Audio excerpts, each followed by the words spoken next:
नमस्कार दोस्तों, मैं राम नारायण आपका स्वागत करता हूँ JRF विद RN पर। और आज हम चर्चा करने वाले हैं हिंदी साहित्य के इतिहास पर।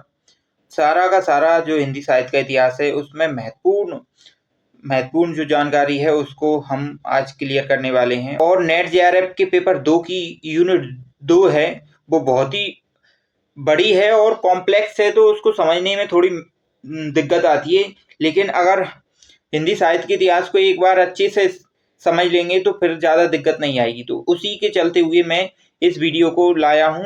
देखते हैं, सबसे पहले देखते हैं कि आदिकाल, भक्तिकाल, रीतिकाल और आधुनिक काल का क्या क्या समय है और मतलब उसमें कौन कौन सी धाराएं हैं। तो देखिए, सबसे पहले है आदिकाल और इसका समय है 700 से 1350 ईस्वी। ठीक है, इसमें कौन कौन सी धाराएं आती हैं देखिए कि सिद्ध साहित्य आता है, नाथ साहित्य, जैन साहित्य और वीर साहित्य। फिर आते हैं भक्ति काल, जिसका काल है 1350 से 1650 ईस्वी तक, जिसमें राम भक्ति शाखा, कृष्ण भक्ति शाखा, संत काव्य धारा और सूफी संत इसमें आते हैं। फिर आती है रीतिकाल, जिसका समय है 1650 से 1850 तक। ठीक है, इसमें महत्वपूर्ण काव्य धाराएं हैं रीतिबद्ध काव्य, रीति सिद्ध काव्य, रीति मुक्त काव्य, रीति इतर। और रीति इतर में वीर, नीति और भक्ति, ये 3 धाराएं इसमें सम्मिलित हैं। फिर आते हैं आधुनिक काल पर। 1850 से जो अब तक चल रहा है वो सारा आधुनिक काल है। और आधुनिक काल में भारतेंदु हरिश्चंद्र युग 1850 से 1900 ईस्वी। फिर द्विवेदी युग है 1900 से 1918 ईस्वी। फिर छायावादी युग है 1918 से 1936 तक। फिर प्रगतिवादी युग है 1936 से 1943 तक। फिर प्रयोगवादी है 1943 से 1951 तक। और फिर अन्नमय या समकालीन बोल देते हैं अपन इसको, जो 1951 से अब तक चल रहा है। तो अब एक एक काल को लेकर चलते हैं और हर एक काल को हम उनके महत्वपूर्ण लेखक के बारे में चर्चा करेंगे। तो पहले नंबर पर आता है सिद्ध साहित्य, जिनमें सिद्धों की संख्या मानी गई है 84। ठीक है, जैसे कि सरपा और सबरपा जैसे कितने हैं, 84 सिद्ध माने गए हैं। फिर है नाथ साहित्य में गोरखनाथ। फिर जैन साहित्य में देवसेन, शालिभद्र सूरी, आसुगु आदि। ठीक है, फिर रासु साहित्य में चंद्रवरदाई, जगनेक और दलपति विजय जैसे लेखक आ जाते हैं। फिर अन्य आ जाते हैं। ठीक है, अब चर्चा करते हैं भक्ति काल पर। दोस्तों, आप जानते हो कि भक्ति काल को 2 भागों में विभाजित किया गया है। एक निर्गुण धारा है और दूसरी सगुण धारा है। निर्गुण धारा में आते हैं संत काव्य धारा और सूफी काव्य धारा। ठीक है, तो संत काव्य धारा के महत्वपूर्ण जो रचनाकार हैं वो है रैदास, जिनका जन्म 1388 में हुआ था। और फिर कबीरदास, जो 1398 जन्म हुआ था। फिर गुरु नानक को 1469 में जन्म हुआ था। तो इन बातों को याद रखना।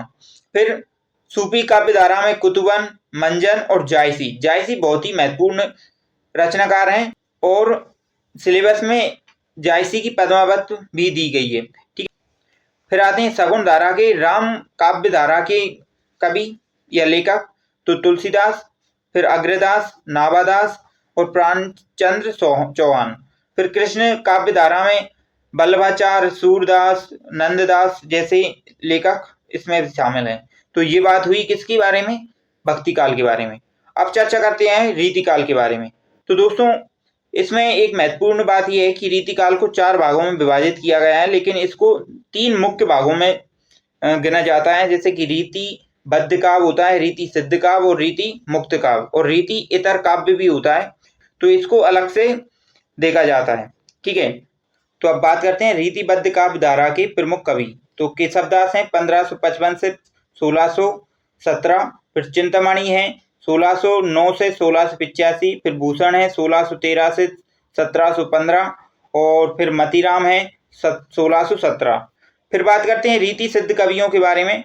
तो सेनापति 1589 और बिहारी 1595 से 1663। बिहारी बहुत ही पॉपुलर कवि माने जाते हैं। इनका बहुत ही ज्यादा प्रसिद्ध एक दोहा है, कहत नटत रीजत खीजत मिलत खिलत लजियात, भरे भवन में करत हैं नैनन हूँ सो बात।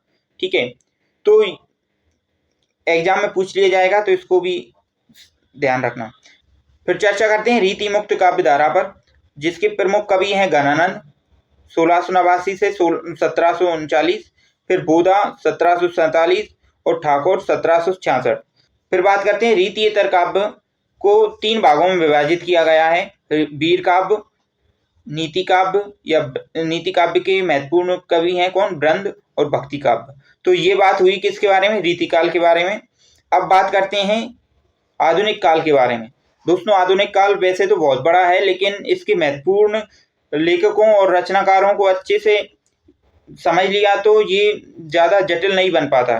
जैसे कि अब देखते हैं आधुनिक काल में सबसे पहले भारतेंदु युग को। तो भारतेंदु युग में जो महत्वपूर्ण लेखक हैं वो हैं भारतेंदु हरिश्चंद्र, 1850 से 1885। सिर्फ 35 साल की उम्र में ये बहुत ही ज़्यादा योगदान देकर गए हैं हिंदी साहित्य को, तो इसलिए उनके नाम पर भारतेंदु युग रखा गया है।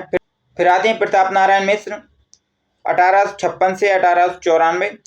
फिर आते हैं बद्री नारायण चौधरी प्रेमघन, 1855 से 1922 तक, ठीक है, 1922 तक, ठीक है। फिर द्विवेदी युग आता है जिसमें श्रीधर पाठक, 1860 से 1928। फिर महावीर प्रसाद द्विवेदी आते हैं, 1864 से 1938। फिर आते हैं अयोध्या सिंह उपाध्याय हरिओद, 1865 से 1947। ये भी सिलेबस में लगे हुए हैं और इनकी जो प्रिय प्रवास जो रचना है वो सिलेबस में लगी हुई है। फिर आते हैं महर्षि शरण गुप्त, 1886 से 1964, और ये भारत के राष्ट्र कवि भी हैं। फिर रामनरेश त्रिपाठी, 1889 से 1962, ठीक है। फिर अब चर्चा करते हैं छायावादी युग, जैसे कि जयशंकर प्रसाद 1889 से 1937, सूर्यकांत त्रिपाठी निराला 1896 या 99 से 1961, सुमित्रा नंदन पंत 1900 से 1977, महादेवी वर्मा 1907 से 1987। फिर उदय शंकर भट्ट, राम कुमार वर्मा, भगवती चरण मिश्र और लक्ष्मी नारायण मिश्र भी छायावादी युग से ही संबंधित हैं। फिर आते हैं प्रगतिवादी युग में केदारनाथ अग्रवाल, 1911 से 2000 ईस्वी तक। फिर नागार्जुन जिन्हें वैद्यनाथ मिश्र के नाम से भी जाना जाता है, 1911 से 1998 तक। फिर शिवमंगल सिंह सुमन, 1915 से 2002। त्रिलोचन, 1917 से 1907। फिर रांगे राघव, 1923 से 1963 तक। तो ये हुए प्रगतिवादी युग के रचनाकार। फिर आते हैं प्रयोगवाद। प्रयोगवाद में सबसे महत्वपूर्ण है सच्चिदानंद हीरानंद वात्स्यायन अज्ञे, 1911 से 1987। फिर रामविलास शर्मा भी बहुत ही महत्वपूर्ण है, 1912 से 2000। फिर गजानन माधव मुक्तिबोध भी महत्वपूर्ण है, 1917 से 1964। नेमीचंद्र जैन, 1919 से 1905। विजय कुमार माथुर, 1919 से 1905। और फिर भारत भूषण अग्रवाल, 1919 से 1975। तो ये थे प्रयोगवाद के महत्वपूर्ण रचनाकार। अब चर्चा करते हैं समकालीन हिंदी साहित्य के रचनाकारों के बारे में। पहले नंबर पर आती हैं गीतांजलि श्री, जिनका उपन्यास है रे समाधि, और रे समाधि को अंतर्राष्ट्रीय बुकर पुरस्कार भी मिल चुका है। फिर विनोद कुमार शुक्ल, ठीक है। तो जैसे कि इनकी रचना है नौकर की कमीज और दीवार में एक खिड़की रहती है। ये दीवार में एक खिड़की बहुत ही प्रसिद्ध नॉवल हो जाती है, ठीक है, उपन्यास हो जाता है। फिर आते हैं उदय प्रकाश, तो इनकी त्रीच कहानी और पीली छतरी वाली लड़की ये प्रसिद्ध रचनाएं हैं। और फिर आती हैं मृदुला गर्भ, चित्तकोबरा और मिलजुल मन, इनके महत्वपूर्ण उपन्यास हैं। फिर आती हैं चित्रा मुदगल, तो इनका आह्वान और post box number 203 Nala Sopara, तो इनकी जो महत्वपूर्ण रचनाएं हैं। तो ये बात हुई हिंदी साहित्य के इतिहास के महत्वपूर्ण कवियों के बारे में। आशा करता हूँ इससे आपको एक रोड मैप तैयार हो गया होगा कि हिंदी साहित्य के इतिहास में क्या क्या पढ़ना है। और अगर आपको वीडियो सच में ही यूजफुल लगी हो तो कमेंट में ज़रूर बताएं और दोस्तों को भी शेयर करें। मिलते हैं अगली वीडियो में, तब तक के लिए धन्यवाद।